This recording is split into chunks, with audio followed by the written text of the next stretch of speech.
At 12:47 p.m. on August 8, 1944, Trooper Joe Ekins crouched behind the breech of a 17-pounder gun inside a Sherman Firefly, hidden among apple trees south of Saint-Aignan-de-Crampsnel.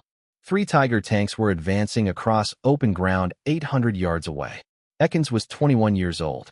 He had fired this gun once, on a practice range. He had 0 combat kills. The Tigers belonged to SS Heavy Panzer Battalion 101. The center tank was commanded by Michael Whitman, the most feared tank commander in the German army, credited with 138 destroyed Allied vehicles. 6 weeks earlier, Joe Ekins had been working in a shoe factory in Rushden, Northamptonshire. 8 hours a day, he glued soles to leather uppers. His hands smelled of adhesive and dust. When his conscription notice arrived in June, he reported to the 1st Northamptonshire Yeomanry and was assigned as a tank gunner. The army needed crews immediately. Training was compressed.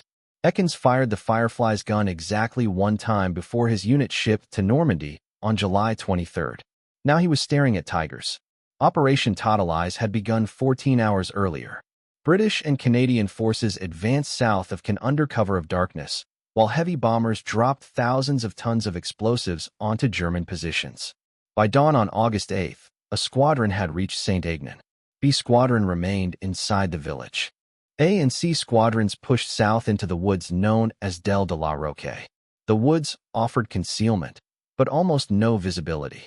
Ekins' tank, a Sherman Firefly named Veliky Luki, took position on the southern edge with 3 troops.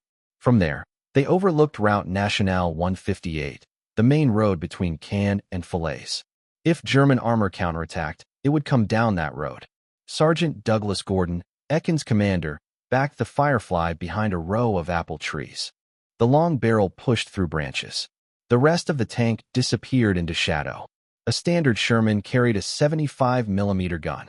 Against the Tiger's 100mm frontal armor, it was nearly useless. British doctrine admitted the truth. 5 Shermans were required to defeat 1 Tiger. Most crews never survived long enough to apply the ratio. The Firefly was different. British engineers had forced the massive 17-pounder anti-tank gun into a modified Sherman turret. At 1,000 meters, it could penetrate 140 millimeters of armor. It was the only Allied tank gun in Normandy capable of killing a Tiger head-on. But it came with costs. The gun was so large the hull machine gunner had been removed to make space for ammunition. The muzzle flash was blinding. The recoil violent enough to cause nosebleeds. Ekins joined the squadron on July 24. The veterans called him the shoemaker. They said he still smelled like a factory. Some had trained for months. Ekins had fired 1 round. No one expected him to survive his first engagement. The Firefly carried 77 rounds of 17-pounder ammunition. Each shell weighed 17 pounds and stretched more than 3 feet long. The night before, Ekins stacked armor-piercing rounds beside the breech. His hands shook as he worked. British tank losses in Normandy averaged 40% per month. Most crews lasted 3 weeks. At 12:46 p.m., Gordon spotted movement on Route Nationale 158. 7 Tigers appeared from the north, moving in a loose column. 3 peeled off toward the woods. They advanced in line, spaced roughly 100 yards apart. Whitman's Tiger was in the center. Gordon ordered 3 troops to hold fire until the Tigers closed to 800 yards. Ekins pressed his face into the rubber padding of the gun's sight. Through the magnification, he could see Whitman standing waist-high in the open hatch, scanning the tree line. Ekins had never fired at a moving target. He had never fired at a Tiger. He had 3 tanks in front of him, and 3 shells that mattered. At 12:47 p.m., Gordon gave the order. Fire. The 17-pounder cracked like a thunderclap. A 6-foot tongue of flame erupted from the muzzle. Smoke and dust swallowed the orchard. Through the haze, Ekins saw the shell strike the rear Tiger's left side, just behind the turret ring. The penetration was clean. 3 seconds later, the Tiger detonated. The turret blew 20 feet into the air, landing upside down in the grass. The center Tiger continued forward. Whitman had not yet seen the Firefly. The second Tiger began to turn. Ekins was already reloading. 5 seconds. Breach closed. The second Tiger presented its flank at 750 yards. Ekins fired again. The shell punched beneath the turret. The tank lurched to a halt. Black smoke poured from the engine deck. 2 crewmen escaped. The third was halfway out when the fuel ignited. Now Whitman's Tiger was turning. The turret traversed toward the woods. At this range, a single 88mm hit would annihilate the Firefly. Gordon shouted corrections. The loader screamed to fire. Ekins ignored them. He waited. The Tiger completed its turn, exposing its entire left side. Ekins fired his third shot. The shell struck the left sponson, where 88mm ammunition was stored. The explosion tore the turret free instantly. Debris rained across a 100-yard radius. Whitman and his crew were dead before they understood they were under fire. 12 minutes had passed since the Tigers appeared. Joe Ekins had destroyed 3 Tigers. The remaining 4 withdrew north. German infantry fell back in confusion. The counterattack collapsed. No one spoke. Sergeant Gordon climbed out of the hatch and stared at the burning wrecks. His hands shook as he lit a cigarette. Ekins stayed at the gun. His ears rang. His face was black with soot. Copper filled his mouth. Later, he would realize it was blood. But the day was not over. Sergeant Gordon shouted the order. "Bail out." Joe Ekins grabbed his rifle and followed the loader through the turret hatch. They hit the ground running, 50 yards across open earth, as German machine gun fire snapped through the air behind them. Tracers stitched the dirt. They dove into a shell crater and pressed themselves flat while rounds tore overhead. Behind them, the Firefly burned. It burned for 2 hours. By the time the smoke thinned, Gordon had already been evacuated to a field hospital. The remaining crew regrouped near C Squadron's position at dusk, shaken, silent, alive. A lieutenant from headquarters found Ekins sitting against a tree, methodically cleaning his rifle. The lieutenant told him he was being reassigned. Another Firefly had been lost that day. A replacement crew needed a radio operator immediately. Ekins asked one question. "Will I still be the gunner?" The lieutenant shook his head. They already had one. Joe Ekins would never fire a tank gun in combat again. The new crew treated him like furniture. He operated the number 19 radio set, bolted into a cramped box welded to the back of the turret. His job was to relay orders, pass grid references, report enemy sightings. He spoke when spoken to. He listened to static for hours at a time. They still called him the shoemaker. But the tone had changed. Word had spread through the regiment about the 3 Tigers. No one mocked him anymore. No one congratulated him either. Tank crews lived on superstition and routine. Men who survived by repeating the same motions in the same order. Ekins had shattered that rhythm. 3 Tigers in a first engagement was the kind of luck that made other men uneasy. The new crew had been together since training. Lieutenant Harris commanded. Corporal Webb was the gunner. Private Collins drove. Private Murray loaded. They had their own timing, their own shorthand. Ekins was an outsider, silent, pressed into the metal box behind them while Webb fired the 17-pounder at German positions. Sometimes Ekins wondered if Webb was as accurate as he had been. He never asked. A squadron pushed east through France and into Belgium. They crossed the Seine on August 25th. They reached Brussels on September 3rd. In December, the Germans counterattacked in the Ardennes. A squadron spent 3 frozen weeks in defensive positions near Ciney, Belgium. Snow fell. Freezing rain coated the ground. German artillery churned the landscape into a cratered wasteland. Ekins worked the radio. Grid coordinates. Casualty reports. Calls for fire. He never touched the gun.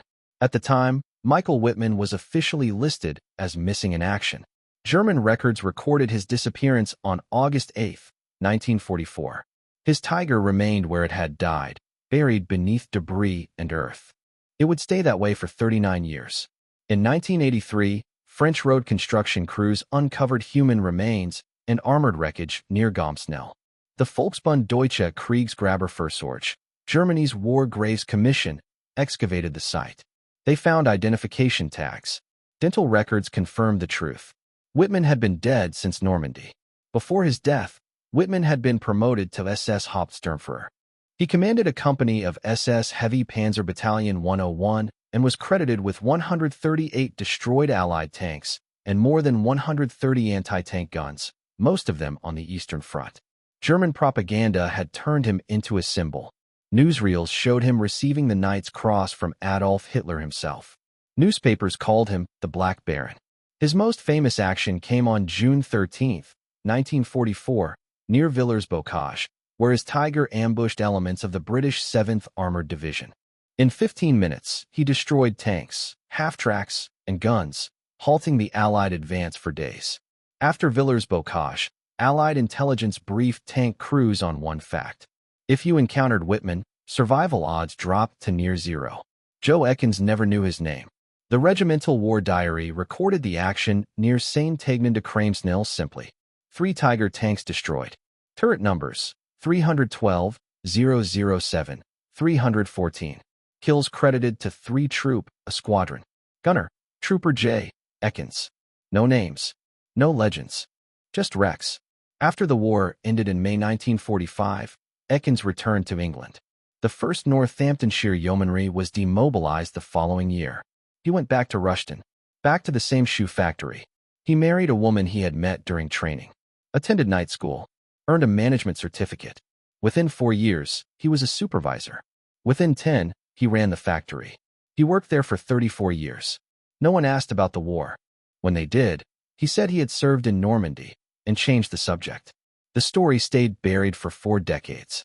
In 1985, a military magazine published an investigation into Whitman's death. A researcher and former yeomanry veteran examined war diaries and interviewed survivors. The records were unambiguous. Tiger 007 had been destroyed by 3 Troop, a squadron, from the south. Joe Ekins had been the gunner. The article changed everything. In 1986, a reporter from the Daily Mail knocked on Ekins' door. "Did you kill Michael Whitman?" Ekins answered carefully. He said he had fired at 3 Tigers on August 8, 1944. He said he did not know who was inside them. The headline ran anyway. "The man who killed the Black Baron." Television crews followed. Historians called. Some he spoke to. Most he declined. Other units tried to claim credit. Polish armor, Canadian Fireflies, even the Royal Air Force. None could produce documentation that matched time, place, and physical evidence. The war diary remained. So did the shell damage. In 2000, the Tank Museum at Bovington invited Ekins to visit. He was 77 years old. They showed him Tiger 131, the only operational Tiger tank in the world. Ekins walked around it slowly, studied the armor. "It looks smaller than I remember," he said. The director asked if he wanted to climb inside. Joe Ekins shook his head. He had already seen enough Tigers for one lifetime. Joe Ekins had spent enough time inside tanks. When the Tank Museum at Bovington invited him in the late 2000s, he agreed to visit, but only once. He was in his late 70s then. His hands shook slightly when he climbed the steel steps. His knees complained. His memory did not. The museum staff arranged something unusual. They offered to let him fire the main gun of a Challenger 2, the British Army's modern main battle tank. Cameras were set up. Reporters gathered behind safety barriers. Ekins climbed into the gunner's seat and leaned forward, pressing his face against the digital sight. The display glowed green and white. Thermal imaging, computerized targeting, stabilization systems that corrected for movement automatically. Nothing like the optical sight he had used in 1944. He was given a target at 800 meters. He adjusted, waited, fired. The round struck center mass. Museum staff applauded. Camera crews captured the moment. Joe Ekins became the oldest man ever to fire a Challenger 2's main gun. Reporters asked him how it felt to have killed Michael Whitman. Ekins answered simply. He said he had not known who Whitman was at the time. He said Sergeant Gordon ordered him to fire. He said the Tigers were trying to kill him. He said he fired first. That was the extent of it. He did not describe himself as a hero. He described himself as a factory worker who had been conscripted, trained poorly, and survived a situation he did not control. Documentary filmmakers eventually took interest. One program, Whitman vs. Ekins, The Death of a Panzer Ace, aired on British television in 2010. It featured interviews with Ekins and German veterans who had served in the 101st SS Heavy Panzer Battalion. The episode reconstructed the battlefield, reviewed ballistic evidence, and examined firing angles. Its conclusion was careful. Joe Ekins was identified as the most likely gunner to have destroyed Whitman's Tiger. Not with certainty, with evidence. Ekins attended a reunion of the 1st Northamptonshire Yeomanry in 2008. Veterans from a squadron were there. Some had been at Saint-Tegnin-de-Crames-Nil. They remembered the orchard. They remembered the 3 burning Tigers. They remembered Ekins being reassigned to radio duty that same afternoon. One man asked him if he regretted not continuing as a gunner. Ekins answered without hesitation. He said he regretted volunteering for the Army at all. He called it the biggest mistake of his life. The room went quiet. Someone laughed awkwardly. Ekins did not explain himself. He finished his drink and left early. The debate about Whitman's death never mattered to him. He had fired 5 shots in combat. 3 Tigers were destroyed. 1 Panzer IV was disabled. Then he operated a radio for 8 months and went home. Whether one of those Tigers belonged to a famous German ace did not change his memory of August 8, 1944. And whether historians believed him or doubted him would not alter what happened in that orchard. The Sherman Firefly existed because British tank doctrine had failed. In 1943, Allied planners believed the Panzer IV would remain the primary German tank in France. Tigers were expected to be rare. Panthers were underestimated. Those assumptions collapsed in Normandy. By D-Day, multiple German panzer divisions, including heavy battalions equipped with Tigers and Panthers, were positioned to counterattack. Standard Shermans could not penetrate their frontal armor beyond 300 yards. British tank losses exceeded 40% in the first month. The 17-pounder anti-tank gun had been developed in 1942 to counter heavy German armor. As a towed weapon, it worked, but it was immobile, exposed, and quickly targeted by artillery. Mounting it in a tank turret solved those problems. The difficulty was size. No British tank turret could accommodate the gun's massive breech and recoil system. The solution came only after necessity overruled doctrine. Engineers rotated the breech 90 degrees. The hull gunner was removed. The radio was moved to an external armored box. Ammunition storage replaced crew comfort. The Firefly was born. By June 6, 1944, there were only enough Fireflies to equip 1 tank per troop. German crews learned quickly to identify them by their longer barrels and prioritize them as targets. Firefly crews responded by disguising barrels with paint and foliage. Despite the risk, the Firefly worked. Panthers and Tigers that had dominated early Normandy engagements became vulnerable. Operation Totalize was designed to break the stalemate south of Caen. The attack began the night of August 7, 1944, with more than 1,000 heavy bombers dropping high explosives across a 4-mile front. The bombing stunned German defenses, but did not destroy them completely. By dawn, British and Canadian armor had advanced several miles, often without cohesive defensive positions. German commanders reacted immediately. Heavy tank battalions were ordered to counterattack.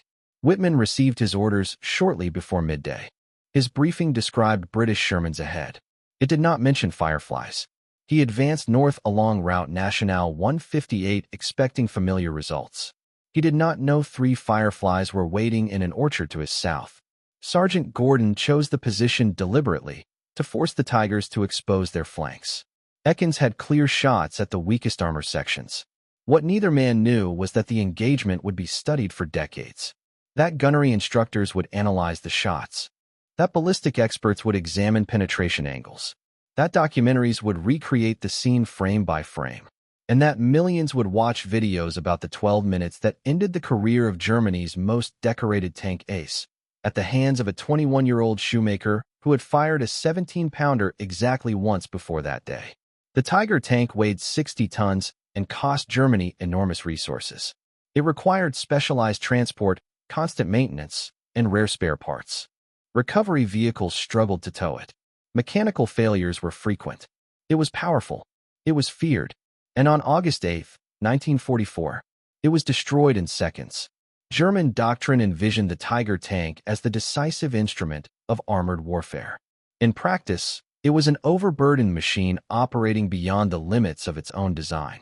When Tigers broke down, and they did so frequently, the standard recovery method was to tow them using other Tigers. This often resulted in both vehicles becoming immobilized. Transmission failures were common. Fuel consumption was extreme. Spare parts were scarce. Specialized recovery vehicles struggled to move a 60-ton tank under combat conditions. The Tiger's reputation exceeded its actual battlefield effectiveness. Allied tank crews feared it because early encounters and German propaganda emphasized its strengths: thick armor, a powerful 88mm gun, and psychological dominance. What propaganda ignored were the Tiger's limitations: slow turret traverse, poor mobility in broken terrain, vulnerability to flank fire, and logistical fragility. Most importantly, there were never enough of them. Between 1942 and 1944, Germany produced 1,347 Tiger I tanks. Against that, Allied factories produced tens of thousands of Shermans. Claims of Tiger losses, particularly on the Eastern Front, often included vehicles abandoned due to mechanical failure rather than destroyed in combat. The Firefly changed the balance, not numerically, but psychologically. For the first time, Allied tank crews possessed a weapon that could reliably destroy Tigers at combat ranges. The 17-pounder could penetrate side armor beyond 1,200 yards and defeat frontal armor at shorter ranges if weak points were struck. British crews trained explicitly to target driver visors, turret rings, and ammunition stowage areas. The presence of even a single Firefly in a troop altered German behavior. Tigers could no longer advance without caution. Every movement carried risk. The hunter could become the hunted. Joe Ekins spent the remainder of 1944 operating a radio. His days followed a predictable rhythm: waking before dawn, eating cold rations, receiving orders via headset, moving to new positions, waiting. He transmitted grid coordinates, relayed artillery requests, monitored command traffic. The work was monotonous and safer than serving as a gunner. Radio operators rarely died first. When the Rhine was crossed in March 1945, a squadron used amphibious vehicles near Wesel. German resistance was collapsing. Fuel shortages and ammunition depletion crippled panzer units. Tigers were rarely encountered. Many were abandoned intact, crews gone. By April, the regiment advanced through the Ruhr industrial region. German prisoners surrendered in large numbers. Teenagers, older men, factory workers pressed into service. Waffen-SS prisoners were used as laborers. Ekins watched men dig latrines and haul supplies. No one mentioned that he had killed one of their most famous commanders. The war in Europe ended on May 8, 1945. There were no great celebrations. Men drank what alcohol they could find. Some fired weapons into the air. Others sat quietly, trying to understand that survival had finally replaced vigilance. Ekins wrote a letter home. He said he would return soon. He mentioned the weather, the food, and his hope of going back to factory work. He did not mention Tigers. He did not mention August 8th. Demobilization was slow. The 1st Northamptonshire Yeomanry remained in Germany through late 1945 performing occupation duties. Ekins was discharged in January 1946. He took a train to Northampton, then a bus to Rushden. His family met him at the bus stop. His mother cried. His father shook his hand. They walked home together. No one asked detailed questions. The expectation was to rebuild, not reflect. Dwelling on combat was considered unhelpful. Ekins returned to the shoe factory on February 4, 1946. His old position was filled, but management created a role for returning veterans. He worked the assembly line again. Married in 1947. Bought a small house. Had 2 children. Life resumed. He was promoted to supervisor in 1950. Enrolled in night courses. Earned a management certificate. Advanced steadily through the company. By 1960, he was assistant plant manager. His colleagues knew he had served. They did not know what he had done. The story remained buried because the documents remained buried. The regimental war diaries were classified until the 1970s. Even after declassification, few examined them. Military historians focused on generals, divisions, and operations, not individual gunners. Whitman's body remained missing for decades. Without remains, the circumstances of his death remained speculative. Without the story, Ekins remained anonymous. The discovery of Whitman's remains in 1983 changed little at first. German authorities identified the body through dental records. The news appeared in specialist journals. British media paid minimal attention. The connection emerged only when Les Taylor, a former member of the regiment, began examining archival material. Taylor cross-referenced turret numbers from the August 8th war diary with German records. Tiger 007 belonged to Michael Whitman. The gunner listed was Trooper J. Ekins. Taylor contacted After the Battle magazine. The researchers located Ekins in Rushden. He confirmed the facts. He had fired at 3 Tigers. All 3 were destroyed. He had not known the crew's identities. The article appeared in 1985. It included photographs, war diary excerpts, and ballistic analysis. The conclusion was careful but clear. Joe Ekins was the most likely gunner to have destroyed Whitman's Tiger. Interest followed. Ekins granted some interviews and declined others. He answered questions factually, ranges, angles, loading sequence. He did not provide emotional reflections. Interviewers often expected triumph or remorse. He offered neither. He had followed orders. He had fired accurately. The tanks exploded. That was all. Historians debated. British accounts largely accepted the conclusion. Some German historians suggested artillery or air attack. The debate continues, as history often does. Joe Ekins did not participate in it. He returned to his life, to work, to family, to anonymity. The 12 minutes in August 1944 remained what they had always been to him. Not a legend, not a turning point in history. Just a moment when survival depended on doing exactly what he was told, and doing it well. Other explanations emerged. Some researchers argued that Canadian tanks had been responsible for destroying Tiger 007. Others suggested artillery fire or a delayed internal detonation triggered by an earlier hit. The debate moved through academic journals, regimental histories, and eventually online forums. Diagrams were drawn, ranges recalculated, angles compared. Eyewitness accounts re-examined decades after the fact. Joe Ekins did not participate in the debate. He stated repeatedly that he did not care who received credit. In one interview, he said that killing Whitman meant nothing to him personally. Whitman had been a target at approximately 800 yards. If someone else wanted to claim they fired the fatal shot, that was fine. The distinction mattered to historians and enthusiasts, but it had no relevance to his memory of the event. What he remembered was fear. He remembered Sergeant Gordon shouting orders. He remembered the recoil of the gun and the blinding muzzle flash. He remembered the sound, deep, concussive, of ammunition detonating inside the Tigers. He did not remember feeling victorious. He did not remember pride. What he remembered most clearly was being reassigned to radio duty and feeling relieved. His family learned about the story years later, through newspapers. His children had known he served in tanks. They had not known the details. His wife asked why he had never mentioned killing a famous German commander. Ekins told her it had not seemed important. At the time, he had not known Whitman was famous. Even afterward, learning about Whitman's reputation did not alter his view. Fame did not exist in combat. A tiger trying to kill you was the same threat regardless of who commanded it. Survival depended on firing first and firing accurately. Everything else, the narratives, the titles, the reputations, was constructed later by people who had not been there. The attention brought a kind of minor celebrity within military history circles. Tank museums invited him to speak. Documentary crews requested interviews. Reenactment groups asked him to attend events. He participated occasionally, but found the experience uncomfortable. Audiences treated the 12 minutes in August 1944 as the defining moment of his life. From his perspective, it was not. The defining moments were returning home alive, building a career, raising children, retiring without hardship. The war was an interruption. The decades afterward were his actual life. Joe Ekins worked at the shoe factory until 1980. He supervised production, managed inventory, negotiated with suppliers, and trained new employees. The work was repetitive and stable. He arrived at 7 in the morning and left at 5 in the afternoon, 5 days a week, for 34 years. His colleagues knew him as reliable and competent. They did not know he had destroyed 3 Tigers in 12 minutes. They did not know he had killed Michael Whitman. The factory closed in 1992 due to foreign competition.